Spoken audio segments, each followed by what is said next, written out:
ഞാൻ ഇന്ന് ഇവിടെ ഒരു സ്പെഷ്യൽ ഹെയർ ഓയിലിനെ കുറിച്ചാണ് പറയുന്നത്. ഞാൻ യൂസ് ചെയ്യുന്ന ഹെയർ ഓയിലാണ്. നമുക്കതിന് വേണ്ടത് ചെമ്പരത്തിയാണ്. ചെമ്പരത്തിപ്പൂവും ഇലയും ഉപയോഗിക്കാം. പിന്നെ മൈലാഞ്ചി ഇല വേണം. മൈലാഞ്ചി ഇല കുറച്ചധികം ഇട്ട് കഴിഞ്ഞാൽ നമുക്ക് മൈലാഞ്ചിൻ്റെ നല്ല സ്മെല്ലുണ്ടാവും.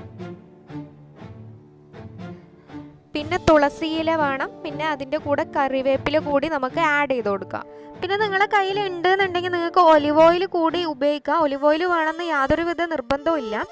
ഒലിവ് ഓയിൽ ഒഴികെ ബാക്കി എല്ലാ കണ്ടൻറ്റും ഞാൻ മിക്സിയിലിട്ട് നന്നായി അരച്ചെടുത്തിട്ടുണ്ട്.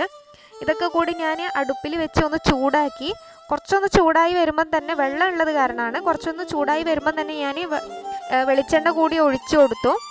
വെളിച്ചെണ്ണ ഒഴിച്ച് കുറച്ച് നല്ലോണം തിളക്കാൻ വേണ്ടി വെക്കണം. കാരണം വെള്ളത്തിൻ്റെ കണ്ടൻറ്റൊക്കെ ഉണ്ട്, അതൊക്കെ പോകുന്ന വരെ ഒന്ന് തിളക്കണം. പിന്നെ ഇടയ്ക്കൊന്നിങ്ങനെ ഇതേപോലെ ഇളക്കി കൊടുക്കാം.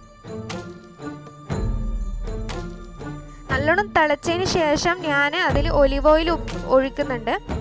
ഒലിവ് ഓയിൽ നമുക്ക് ഒരുപാടൊന്നും വേണ്ട, കുറച്ച് ഒഴിച്ചു കൊടുത്താൽ മതി.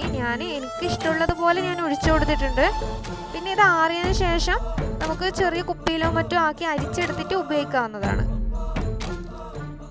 അപ്പോൾ വീഡിയോ ഇഷ്ടപ്പെട്ടു എന്ന് കരുതുന്നു. നിങ്ങൾ ആദ്യമായിട്ട് കാണുകയാണെന്നുണ്ടെങ്കിൽ ചാനൽ സബ്സ്ക്രൈബ് ചെയ്യണം. അപ്പോൾ അടുത്തുള്ള കുഞ്ഞു ബെല്ലൈക്കൺ കൂടി ക്ലിക്ക് ചെയ്യാം. താങ്ക്